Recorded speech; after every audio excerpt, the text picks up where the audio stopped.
50 জেলার 400 উপজেলার লকডাউন নিয়ে বিভ্রান্তি। স্বাস্থ্য মন্ত্রণালয়ের নির্দেশনা নেই জেলা প্রশাসনে, অপেক্ষা প্রধানমন্ত্রীর অনুমোদনের। দেশে 24 ঘন্টায় মারা গেছে রেকর্ড 42 জন, নতুন শনাক্ত 2743। বিশ্ব হারালো 4 লাখ মানুষ। আক্রান্তে ইতালিকে ছাড়িয়ে 6ষ্ঠ স্থানে ভারত। করোনা ভাইরাসের রাহুমুক্ত হয়ে এগিয়ে যাবে বাংলাদেশ, প্রতিটি মানুষকে স্বাস্থ্যবিধি মেনে চলার আহ্বান। 6 দফা দাবি দিবসে প্রধানমন্ত্রী। করোনায় বড় বিপর্যয় আবাসন খাতে, 458 উপখাতে ধস। বাজেটে অপ্রদর্শিত অর্থ বিনিয়োগের সুযোগ দেওয়ার তাগিদ। মানব পাচার ও মানি লন্ডারিং এর অভিযোগে লক্ষ্মীপুরের এমপি কাজী পাপুল কুয়েতে গ্রেফতার, নিশ্চিত করেছে স্থানীয় দূতাবাস। যুক্তরাষ্ট্রের রাজধানী ওয়াশিংটন ডিসিতে 10,000 মানুষের বর্ণবাদ বিরোধী সমাবেশ। প্রেসিডেন্টের কার্যালয়ের বাইরে কড়া নিরাপত্তা।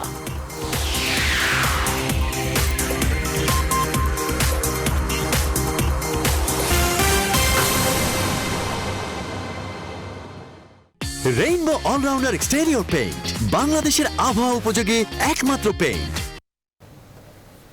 স্বাগত নিউজ 24 রাতের সংবাদে। পুরো সংবাদের সাথে আছি আমি আফরিন আনোয়ার এবং আমি শেখ জায়েদ। দেখছিলেন শিরোনাম। দেশের 3টি বিভাগ, 50 জেলা ও 400 উপজেলা পুরোপুরি লকডাউনের আওতায়, এমন তথ্য দিয়েছে স্বাস্থ্য মন্ত্রণালয়ের ওয়েবসাইট। তবে জেলা প্রশাসকদের কাছে লকডাউনের বিষয়ে কোনো নির্দেশনা নেই। স্বাস্থ্য অধিদপ্তর বলছে এসব তথ্য আগের। লকডাউন নিয়ে এখনো কাজ চলছে। সবশেষ লকডাউনের তথ্য দেয়া স্বাস্থ্য মন্ত্রণালয়ের ওয়েবসাইটটিতে এই মুহূর্তে কোনো সংবাদই নেই। করোনা মোকাবেলায় এসব তথ্য মানুষের মধ্যে আস্থার বদলে বিভ্রান্তি তৈরি করবে, যা বাড়াবে সংকট। প্লাবন রহমানের রিপোর্ট।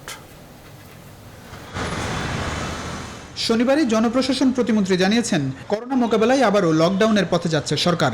সেক্ষেত্রে সংক্রমণ বিবেচনায় হটস্পট চিহ্নিত করে হবে কঠোর লকডাউন। চূড়ান্ত সিদ্ধান্ত আসবে দ্রুত। জোনিংটা করার ব্যাপারে কাজ করছি। বিভিন্ন মন্ত্রণালয়ে বসে আইসিটি মন্ত্রণালয়ের সহযোগিতায় এখান থেকে চূড়ান্ত করছি। কিন্তু করোনা সংক্রান্ত সরকারের মূল ওয়েবসাইটে চোখ বোলাতেই অবাক করা তথ্য। 7 জুনের আপডেট তথ্যই বলছে 3 বিভাগ, 50 জেলা আর 400 উপজেলা সম্পূর্ণ লকডাউন। আর ঢাকায় ইয়েলো জোনে থাকা 38 থানাকেও আংশিক লকডাউন বলছে ওয়েবসাইট। তবে এসব ব্যাপারে এখনো কিছুই জানে না স্থানীয় প্রশাসন। 3 জেলার প্রশাসক জানিয়েছেন, লকডাউনের এখনো কোনো নির্দেশনা নেই তাদের কাছে। আমরা আসলে সরকারিভাবে এখনো নতুন কোনো নির্দেশনা চিঠি এখনো পাইনি। এখনো কিন্তু লকডাউন সম্পর্কে আমরা সুনির্দিষ্ট কোনো নির্দেশনা পাইনি। এমন অবস্থায় স্বাস্থ্য অধিদপ্তরের এই মুখপাত্র বলছেন, ওয়েবসাইটে লকডাউনের সব তথ্য আগের। এই তথ্যটা আছে, আমি দেখেছি।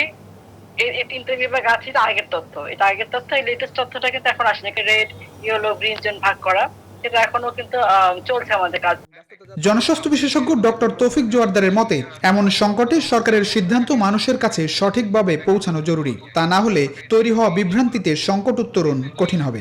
এই যে এক এক সময় এক এক রকম কথা বলা হচ্ছে, তার মানে বোঝা যাচ্ছে যে আমরা কিন্তু প্রপার থটটা দিচ্ছি না। আমরা আগে থেকে চিন্তা করছি না যে কোন সিদ্ধান্তটার কনসিকুয়েন্স কি হতে পারে। তো এই যে আমার যারা সিদ্ধান্তটা দিচ্ছেন, তাদের সিদ্ধান্তের মধ্যে যদি ইনকনসিস্টেন্সি থাকে, মানুষ তাহলে আস্থাটা পাবে কিভাবে? জানা গেছে, করোনা মোকাবেলায় সারা দেশকে গ্রিন, ইয়েলো এবং রেড জোনে ভাগ করে লকডাউনে যাচ্ছে সরকার। যেখানে রেড জোন পুরো লকডাউন, ইয়েলো জোন আংশিক এবং গ্রিন জোন লকডাউনের আওতামুক্ত থাকবে, যার সবটাই এখন প্রধানমন্ত্রীর সম্মতির অপেক্ষায়। প্লাবন রহমান, নিউজ 24, ঢাকা। এদিকে করোনায় দেশে নতুন শনাক্ত হয়েছে 2743 জন, আর আক্রান্তের সংখ্যা বেড়ে হলো 65,769 জন। আরও 42 জন মারা গেছে। মোট প্রাণহানি 888, নতুন 578 জন সহ মোট সুস্থ 13,903 জন। 24 ঘন্টায় 13,136টি নমুনা পরীক্ষা করা হয়েছে। স্বাস্থ্য মন্ত্রণালয়ের নিয়মিত ব্রিফিংয়ে এই তথ্য জানানো হয়।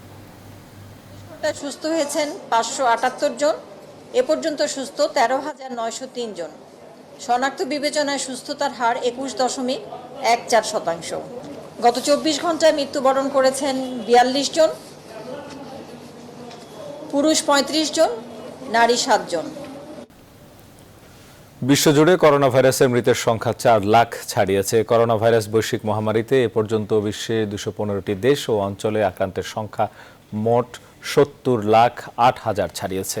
নতুন করে 4,253 জনের মৃত্যুতে মোট মৃত্যু হয়েছে 4,03,600 মানুষের।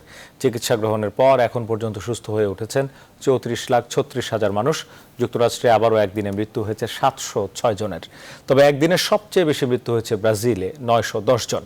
দেশটিতে এরই মধ্যে আক্রান্তের সংখ্যা 6,77,000 ছাড়িয়ে গেছে। তবে দেশটির প্রশাসনের উপর তথ্য গোপনের অভিযোগ পাওয়া গেছে। বিবিসি, আল জাজিরার মতো আন্তর্জাতিক গণমাধ্যমে ব্রাজিলের মৃত্যুর হারের বিষয়ে সঠিক তথ্য বলসোনারো সরকার দিচ্ছে না বলে অভিযোগ উঠেছে। এছাড়া ব্যাপক হারে আক্রান্ত হওয়ায় তৃতীয় অবস্থানে রয়েছে রাশিয়া। ইউরোপের দেশগুলোর মধ্যে স্পেনে করোনা ভাইরাস অনেকটাই নিয়ন্ত্রণে চলে এসেছে। এদিকে সংক্রমিত দেশগুলোর তালিকায় 6 নম্বরে উঠে এসেছে ভারত। নতুন করে দেশটিতে একদিনে 10,000-এর বেশি মানুষ আক্রান্তের ঘটনায় মোট আক্রান্তের সংখ্যা 2,48,000-এ পৌঁছেছে। এছাড়া শ্রীলঙ্কা আগামী 1 আগস্ট থেকে পর্যটন কেন্দ্রগুলো খুলে দেওয়ার ঘোষণা দিয়েছে।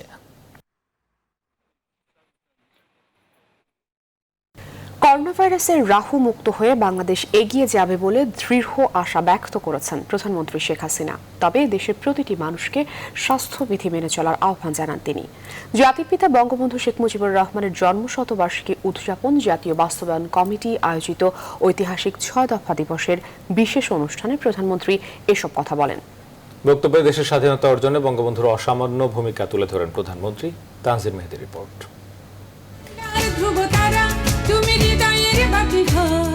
বাঙালির মুক্তি সনদ 6 দফা দিবসের এই আয়োজনের শুরুতে ছিল সম্মিলিত গান, যেখানে দেশবরেণ্য শিল্পীদের সঙ্গে কণ্ঠ মেলান বঙ্গবন্ধুর ছোট কন্যা শেখ রেহানা। প্রধানমন্ত্রী শেখ হাসিনার বক্তব্যে উঠে আসে পাকিস্তানের শোষণ নিপীড়নের বিরুদ্ধে বঙ্গবন্ধুর অকুতভয় লড়াই সংগ্রামের কথা। উঠে আসে বাঙালি জাতির ইতিহাসে 6 দফার তাৎপর্যের কথা। তিনি বলেন, বঙ্গবন্ধু ঘোষিত 6 দফাকে বাংলার মানুষ গ্রহণ করেছিল বাঁচার অধিকার হিসেবে। শিক্ষায়, দীক্ষায়, সংস্কৃতিতে সব দিক থেকে বাঙালিরা অর্থাৎ আমরা এই পূর্ববঙ্গের মানুষ ছিলাম সব থেকে অগ্রগামী, অথচ সবসময় বঞ্চনার শিকার হয়েছি। সেই বঞ্চনার বিরুদ্ধেই বঙ্গবন্ধু শেখ মুজিব সংগ্রাম করেছেন, আর তারই সংগ্রামের পথ বেয়ে আমরা পেয়েছি স্বাধীনতা। কাজে আজকে এই 7 জুনে যারা সেদিন জীবন দিয়ে বাঙালির অধিকারের কথা বলে গেছে, আমি তাদের স্মরণ করছি।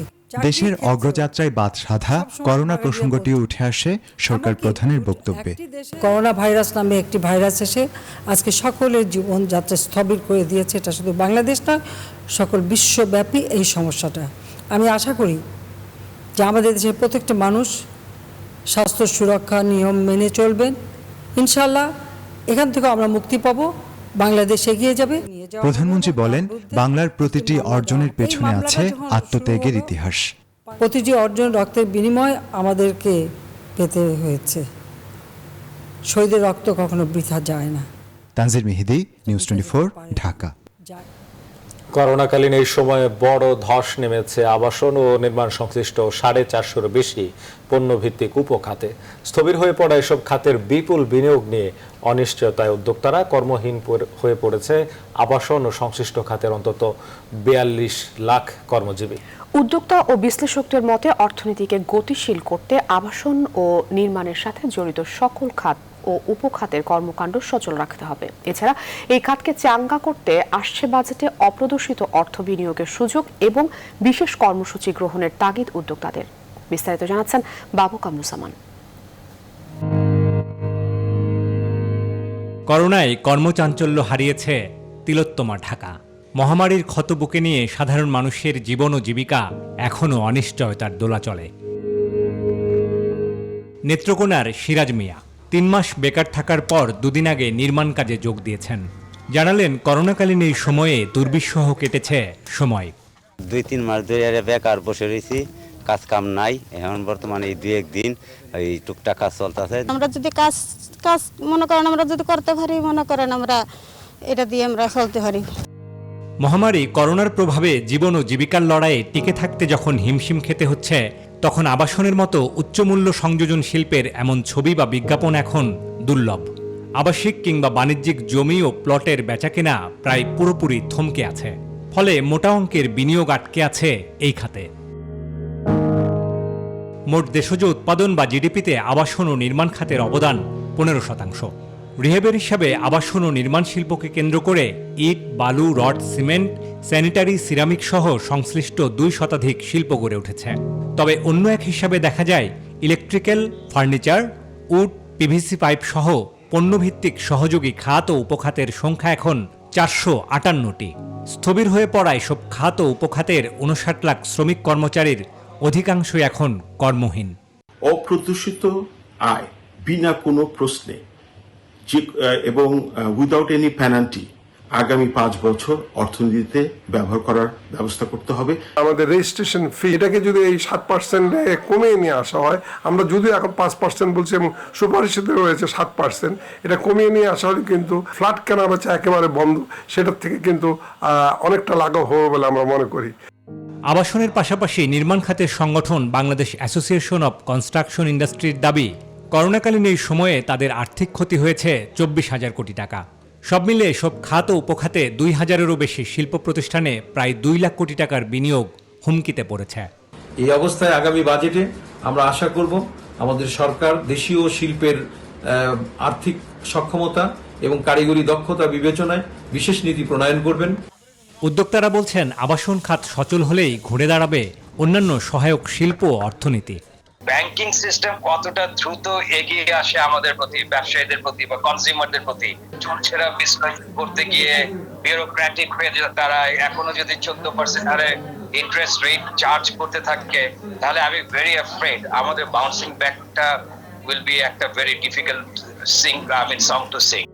অর্থনীতি বিশ্লেষকদের মতে, আবাসন ও নির্মাণের মতো বিশাল শিল্প স্থবির হলে মন্দা নেমে আসতে পারে গোটা দেশেই।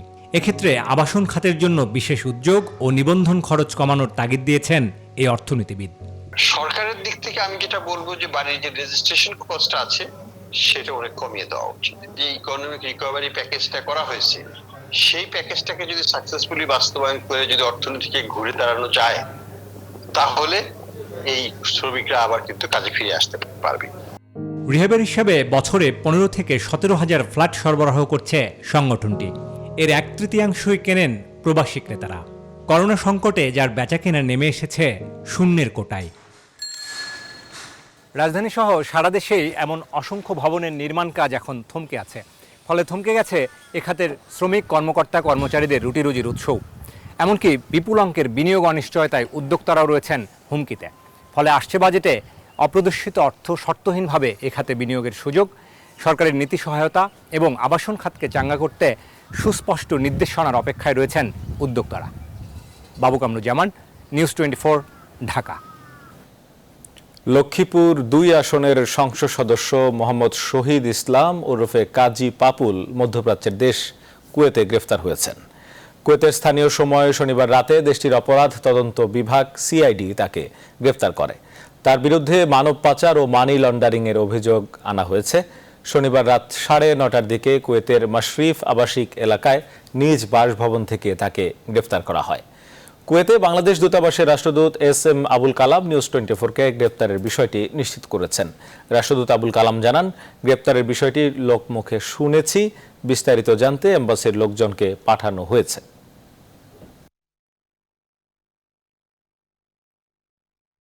আমরা চেষ্টা করতেছি জিনিসটা জানার জন্য, আমার লোকদেরকে আমরা চিঠিও দিয়েছি, চেষ্টা করতেছি, এখনো জানতে পারিনি। এখানে তো সব বন্ধ। এখানে কুয়েতে গত এর আগে 15 দিন 20 দিন ছিল কারফিউ। এখনো এখানে অফিস সবকিছু বন্ধ, শুধু খাওয়া দোকান আর ওষুধ দোকান ছাড়া অফিস আদালত সবকিছু বন্ধ। এখানে কোনো কিছু খোলা নেই। বিভেদের ভাইরাসে জাতিকে বিভ্রান্ত না করার আহ্বান জানিয়েছেন আওয়ামী লীগ সাধারণ সম্পাদক, সড়ক পরিবহন ও সেতুমন্ত্রী ওবায়দুল কাদের। রোববার সকালে ঐতিহাসিক 6 দফা দিবস উপলক্ষে ধানমন্ডির 32 নম্বরে প্রধানমন্ত্রী শেখ হাসিনা ও আওয়ামী লীগের পক্ষে দলের কেন্দ্রীয় নেতাদের সঙ্গে নিয়ে শ্রদ্ধা নিবেদন শেষে তার বাসভবন থেকে ব্রিফিংকালে একথা বলেন তিনি। জানান, যারা 7ই মার্চ ও 7 জুন পালন করে না, তাদের স্বাধীনতার চেতনা এবং মুক্তিযুদ্ধের আদর্শে বিশ্বাস নেই। ধর্ম, বর্ণ নির্বিশেষে সকলের কাছে আহ্বান জানাই, এটা এখন রাজনীতি নয়। রাজনীতি করার অনেক সময় আছে, করা যাবে। দলে দলে মত পার্থক্য থাকতে পারে, কিন্তু করোনা আমাদের অভিন্ন শত্রু। এই অভিন্ন শত্রু মোকাবিলায় আমরা যেন বিভেদের ভাইরাস না ছড়িয়ে দিই। করোনা ভাইরাস আজকে সংক্রমিত করছে, আমরা যেন বিভেদের ভাইরাসে জাতিকে বিভ্রান্ত না করি।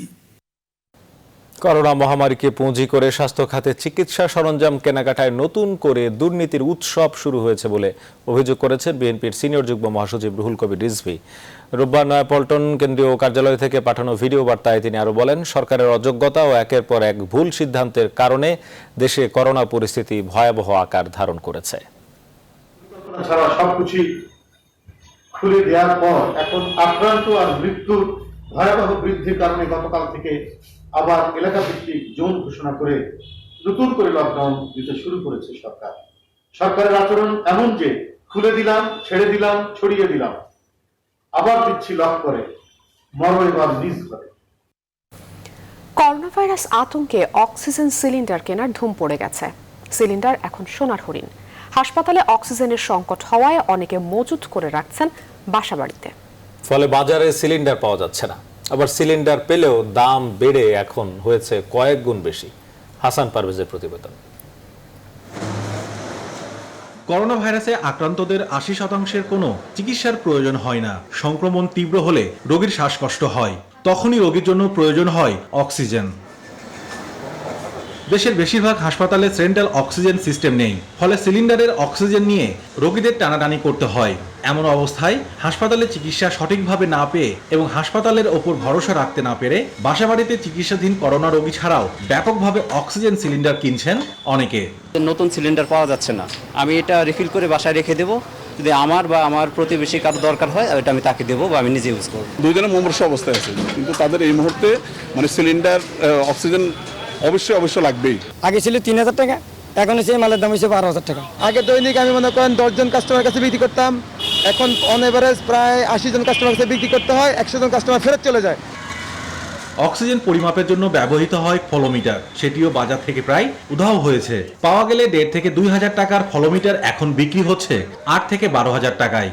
এই মিটারটা অ্যাকচুয়ালি বিএমবিএফ ভবনের কিছু ব্যবসায়ী ইম্পোর্ট করে, তারা মার্কেট থেকে এটা আউট করে দিয়েছে। আজকে ৩ দিন ধরে সার্চ করে কোথাও পাচ্ছি না ৮ থেকে ১০,০০০ টাকার ভিতরেও। অক্সিজেন আছে কিন্তু সিলিন্ডার নাই, রেগুলেটর নাই। আমরা নতুন রুগী আসতেছে, এখন আমার কাছে প্রায় ৫০টার উপরে অর্ডার আছে, আমি কাউকে দিতে পারতেছি না, আমার কাছে নাই। এদিকে চিকিৎসকের পরামর্শ ছাড়াই অক্সিজেন সিলিন্ডারের মজুদ ও ব্যবহারকে ঝুঁকিপূর্ণ বলছেন চিকিৎসকরা। প্রাণহানির শঙ্কাও রয়েছে বলেও জানান তারা। এটা কিন্তু সাধারণভাবে যদি কোনো তার যারা না থাকে, যারা রোগীর আত্মীয় স্বজন বা রোগীর পরিচর্যাকারী, তাহলে কিন্তু সেটি কাজে নাও লাগতে পারে। বলতে না যে সে অক্সিজেনটা যদি পরিবেশে যায়, আশেপাশে দাহ্য পদার্থ থাকে, সেক্ষেত্রে ক্ষতি হতে পারে। অবশ্যই ডাক্তারের পরামর্শ নিয়ে তারপরে অক্সিজেন সিলিন্ডার পাস অক্সিমিটার দেখে, স্যাচুরেশনটা দেখে তারপরে অক্সিজেনটা দিতে হয়। ডাক্তারের পরামর্শ ছাড়া আসলে ব্যবহার করা ঠিক না। বাড়তি মূল্যের কারণে কিনতে না পেরে অনেকে ভাড়ায় নিচ্ছেন oxygen cylinder. Hasan Parvez, news 24, Dhaka. রাতের সংবাদের রিপোর্ট চাই নিচ্ছে একটি বিরতি। ফিরছে আরো খবর নিয়ে, সাথে থাকুন।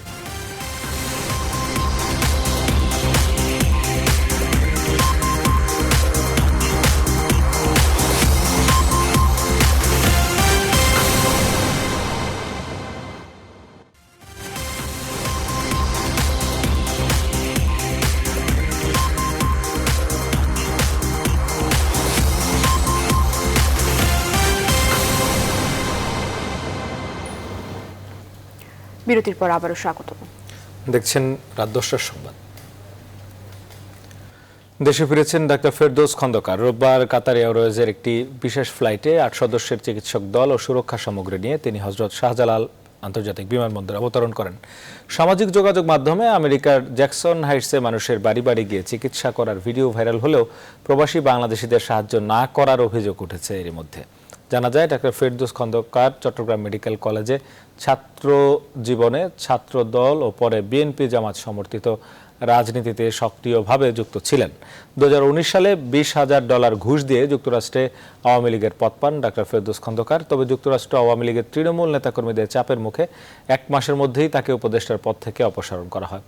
এছাড়াও ডাক্তার ফেরদৌস খন্দকারের গ্রামের বাড়ি কুমিল্লার দেবিদ্বারে। বঙ্গবন্ধুর খুনি খন্দকার মোশতাকের ভাগ্নে হন তিনি। এছাড়া তিনি বঙ্গবন্ধুর আরেক খুনি রশিদের খালাতো ভাই বলেও জানা যায়। করোনার চিকিৎসার নামে তার এই সময়ে দেশে আসার উদ্দেশ্য নিয়ে তাই নানা মহলের সমালোচনার সৃষ্টি হয়েছে।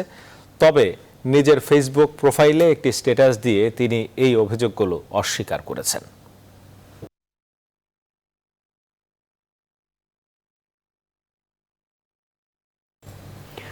আসছে বাজেট নিয়ে এবার আমাদের বিশেষ আয়োজন।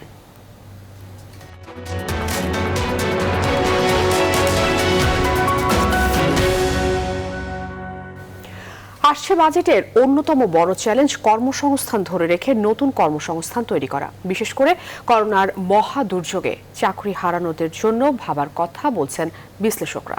ব্যবসায়ীরা অবশ্য বলছেন সরকারের পক্ষ থেকে বাড়তি সুবিধা পেলে তারাও ঘুরে দাঁড়াতে প্রস্তুত। এছাড়া কৃষি খাতে বরাদ্দ বাড়িয়ে আধুনিকায়ন করা হলে বাড়বে উদ্যোক্তা, তৈরি হবে কর্মসংস্থান। সুলতান আহমেদের রিপোর্ট। এশিয়ান ডেভেলপমেন্ট ব্যাংক এডিবির হিসেবে বিশ্বজুড়ে করোনা মহামারীতে চাকরি হারাবেন 24 কোটি 20 লাখ মানুষ। বাংলাদেশের মতো স্বল্প আয়ের দেশের জন্য করোনা নিয়ে এসেছে আরও বড় দুর্যোগ। গবেষণা প্রতিষ্ঠান পলিসি রিসার্চ ইনস্টিটিউটের হিসেব বলছে প্রায় 1.5 কোটি মানুষ চাকরি হারাবে করোনার ধাক্কায়। আগামী বৃহস্পতিবার জাতীয় সংসদে অর্থমন্ত্রী আহম মুস্তফা কামাল প্রস্তাব করবেন আগামী অর্থবছরের বাজেট, যার আকার হতে যাচ্ছে প্রায় 6.25 লাখ কোটি টাকা। এত বড় বাজেটে কর্মসংস্থান বাড়াতে নানা উদ্যোগের কথা ঘোষণা আসবে বলে জানা গেছে। সেন্টার ফর পলিসি ডায়ালগের সম্মানীয় ফেলোর মতে উন্নত বিশ্বের মতো স্বঘোষিত বেকারদের জন্য আলাদা তহবিল প্রয়োজন বাজেটে। সরকার যেভাবে তালিকা করে করে গ্রাম পর্যায়ে অর্থ এবং ত্রাণ সামগ্রী দিচ্ছে, নিম্ন মধ্যবিত্ত এবং সাম্প্রতিককালে যারা চাকরি হারিয়েছে তাদের জন্য নিবন্ধনের একটা জায়গা রাখতে হবে, যাতে সরকার প্রয়োজনে তাদের সরাসরি এই বাজেটের মাধ্যমে আর্থিক সহায়তা দিতে পারে। দেশের সবচেয়ে বেশি কর্মসংস্থান তৈরি করা পোশাক খাতে এখন চলছে ছাঁটাই আতঙ্ক। আসছে বাজেটে অগ্রিম কর কমানো সহ নানা সুবিধা চান এ খাতের সহ অন্য ব্যবসায়ীরাও। আমাদের ইনফ্রাস্ট্রাকচার কি আছে কিনা, আমরা আজকে দেখেন পোর্টের মধ্যে মাল আসছে 2.5 মাস আগে, 2 মাস আগে, আমি এখনো মাল ছড়াইতে পারতেছি না। সরকার কিন্তু আমাদের ব্যাংক থেকে সরাসরি কেটে নেয়। তো যদি গভর্নমেন্ট আমাদেরকে জন্য করে সেটা যেন অবশ্যই একটা, এটা যদি 0 করতে পারে এটা ভালো, আর 0 যদি না করতে 0.10% যদি কেটে নেয় এটা ভালো। দেশের অর্থনীতির অন্যতম চালিকা শক্তি এখন কৃষি খাত। আসছে বাজেটে কৃষির আধুনিকায়ন ও কর্মসংস্থান তৈরিতে জোর দেওয়া হবে বলে জানালেন সরকারের এই নীতি নির্ধারক। বাজেটে এবার অবশ্যই সামাজিক সুরক্ষা খাতে ব্যাপক ব্যয় বাড়ছে। কর্মসংস্থানের জন্য কৃষি খাতে ব্যাপক নজর দেওয়া হচ্ছে। তবে মোটা দাগে কর্মসংস্থান বাড়াতে অর্থনৈতিক অঞ্চলগুলোর দ্রুত বাস্তবায়ন প্রয়োজন বলেও মত দেন বিশেষজ্ঞরা। সুলতান আহমেদ, নিউজ 24, ঢাকা। চলতি অর্থবছরে মোট দেশজ উৎপাদন বা জিডিপি প্রবৃদ্ধি 2.5% বেশি হবে না বলে মন্তব্য করেছেন বেসরকারি গবেষণা প্রতিষ্ঠান সেন্টার ফর পলিসি ডায়ালগ সিপিডির রিসার্চ ফেলো তৌফিকুল ইসলাম খান। রোববার সিপিডি আয়োজিত জাতীয় অর্থনীতি পর্যালোচনা ও আসন্ন বাজেট চ্যালেঞ্জ বিষয়ক এক ভার্চুয়াল মিডিয়া ব্রিফিংয়ে এই অভিমত তুলে ধরেন তিনি। ব্রিফিংয়ে তৌফিকুল ইসলাম খান বলেন, সার্বিক বিষয় বিবেচনায় অর্থ বছরের বাকি যে সময় আছে তাতে সবচেয়ে ভালো সিনারিও চিন্তা করলেও প্রবৃদ্ধি 2.5% বেশি হবে না। সিপিডির নির্বাহী পরিচালক ডক্টর ফাহমিদা খাতুনের সঞ্চালনায় এতে মূল প্রতিবেদন তুলে ধরে তৌফিকুল ইসলাম বলেন, বিশ্বের অনেক দেশ এই সময় নেতিবাচক প্রবৃদ্ধিতে চলে গেছে, তাই 2.5% প্রবৃদ্ধি অর্জনও কম নয়। এ সময় প্রবৃদ্ধির ওপর বিশেষ জোর না দিয়ে বরং মানুষের জীবন বাঁচানোকে সর্বোচ্চ অগ্রাধিকার দিতে বলা হয়েছে তার পক্ষ থেকে। মিড টার্ম বিভিন্ন ধরনের কন্ট্রাকচুয়াল অব্লিগেশনের কারণে আমরা তাৎক্ষণিক সুবিধাগুলো নিতে পারি না, এবং সেগুলো নিতে গেলে যে ধরনের আমাদের স্টোরেজ ক্যাপাসিটি দরকার সেটাও আমাদের নাই, রিফাইনারি ক্যাপাসিটি দরকার সেটাও আমাদের নাই। এইসব জায়গাগুলোতেও আমাদের নজর দিতে হবে যাতে করে এই সুবিধাগুলি আমরা তাৎক্ষণিকভাবে নিতে পারি আমাদের অর্থনীতির জন্য এবং ভোক্তাদের জন্য। মুন্সিগঞ্জের লৌহজং উপজেলার কর্মহীন বেদে সম্প্রদায়ের মাঝে ত্রাণ বিতরণ করা হয়েছে আজ নূর মোহাম্মদ ট্রাস্টের উদ্যোগে, অর্থায়নে এবং যমুনা ব্যাংক ফাউন্ডেশনের চেয়ারম্যান আলহাজ নূর মোহাম্মদের যৌথ উদ্যোগে রোববার এই ত্রাণ বিতরণ কার্যক্রম অনুষ্ঠিত হয়। উপস্থিত ছিলেন মুন্সিগঞ্জ জেলার police super Abdul Momen PPM, অতিরিক্ত পুলিশ সুপার আসাদুজ্জামান, এসিলেন রাশিদুজ্জামান, আলহাজ নূর মোহাম্মদ ট্রাস্টের সমন্বয়ক হাজি মাহবুবুল হক, ও লৌহজং থানার অফিসার ইনচার্জ আলমগীর হোসেন সহ ব্যাংকের শাখা ব্যবস্থাপকবৃন্দ, ঊর্ধ্বতন কর্মকর্তা ও স্থানীয় প্রশাসনের সদস্যগণ উপস্থিত ছিলেন। ট্রাস্টের মাধ্যমে প্রত্যেক পরিবারকে 10 কেজি চাল, 3 কেজি আলু, 2 কেজি ডাল পুলিশ সুপারের সহযোগিতায় 600 পরিবারকে প্রদান করা হয়। সংবাদের পর্যায়ে নিচ্ছে একটি বিরতি, ফিরছে একটু পর, সাথেই থাকুন।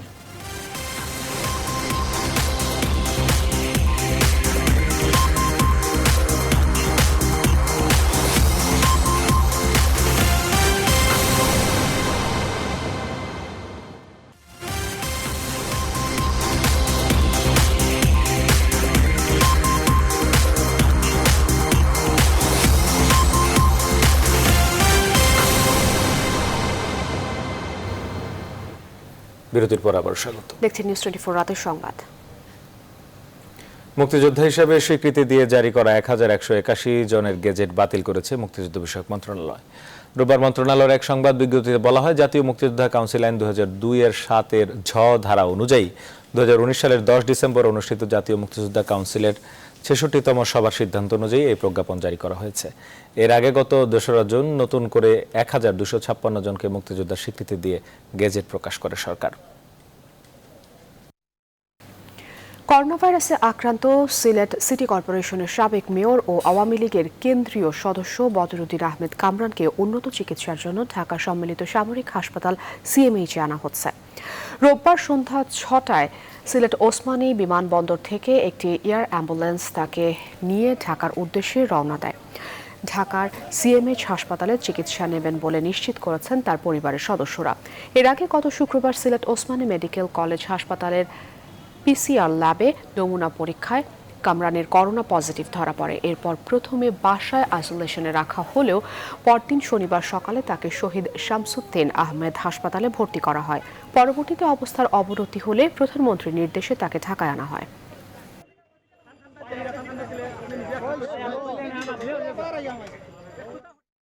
এবার নিউজ 24 আন্তর্জাতিক।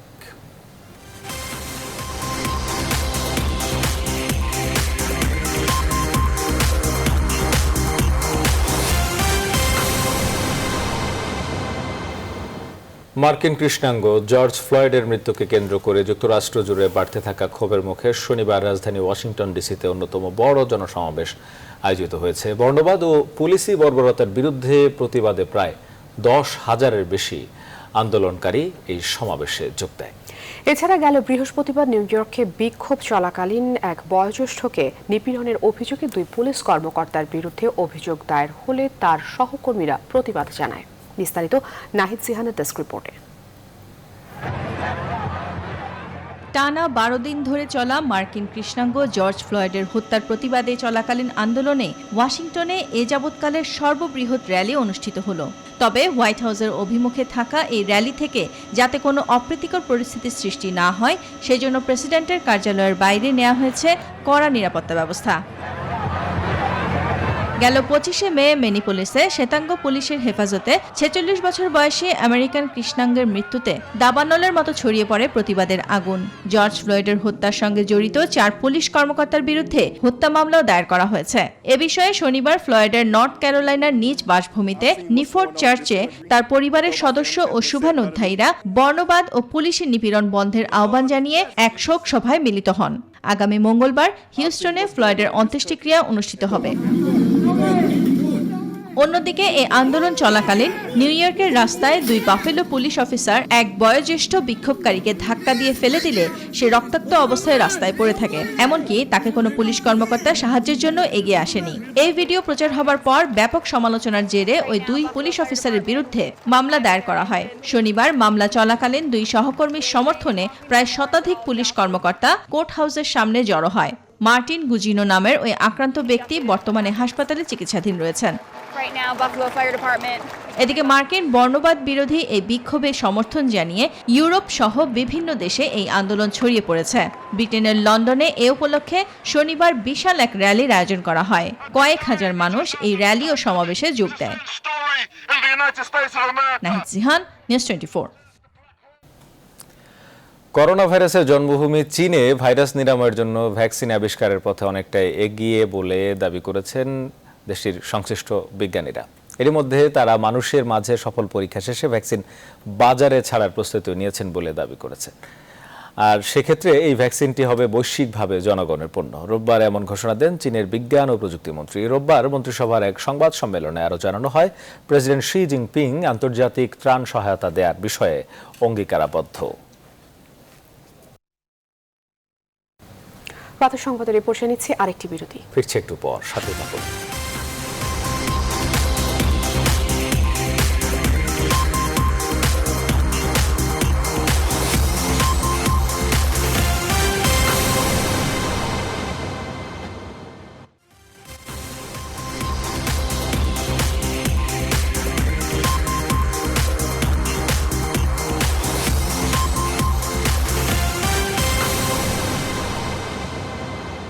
বিরতি পর আবার স্বাগত, দেখছেন নিউজ 24 রাতের সংবাদ। এবার খেলার খবর।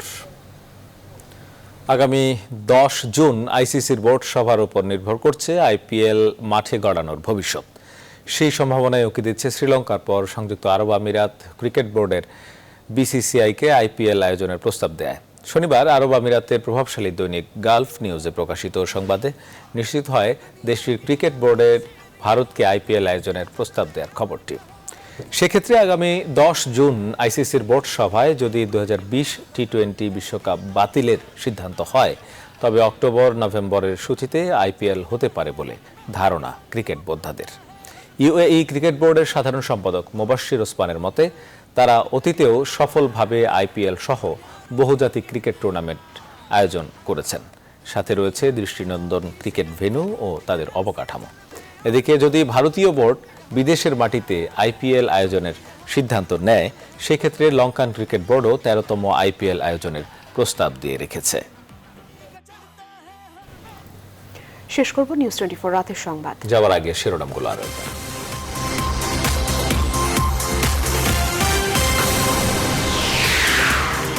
50 জেলার 400 উপজেলার লকডাউন নিয়ে বিভ্রান্তি। স্বাস্থ্য মন্ত্রণালয়ের নির্দেশনা নেই, জেলা প্রশাসনে অপেক্ষা প্রধানমন্ত্রীর অনুমোদনের। দেশে 24 ঘন্টায় মারা গেছে রেকর্ড 42 জন, নতুন শনাক্ত 2743। বিশ্ব হারালো 4 লাখ মানুষ, আক্রান্তে ইতালিকে ছাড়িয়ে 6ষ্ঠ স্থানে ভারত। করোনা ভাইরাসের রাহু মুক্ত হয়ে এগিয়ে যাবে বাংলাদেশ, প্রতিটি মানুষকে স্বাস্থ্যবিধি মেনে চলার আহ্বান 6 দফা দিবসে প্রধানমন্ত্রী। করোনায় বড় বিপর্যয় আবাসন খাতে, 458 উপখাতে ধস, বাজেটে অপ্রদর্শিত অর্থ বিনিয়োগের সুযোগ দেওয়ার তাগিদ। মানব পাচার ও মানি লন্ডারিং এর অভিযোগে লক্ষ্মীপুরের এমপি কাজী পাপুল কুয়েতে গ্রেফতার, নিশ্চিত করেছে স্থানীয় দূতাবাস। এবং যুক্তরাষ্ট্রের রাজধানী ওয়াশিংটন ডিসিতে 10,000 মানুষের বর্ণবাদ বিরোধী সমাবেশ, প্রেসিডেন্টের কার্যালয়ের বাইরে কড়া নিরাপত্তা। রাতের সংবাদ ছিল এখনকার মতো এ পর্যন্তই। এতক্ষণ সাথে থাকায় ধন্যবাদ সবাইকে।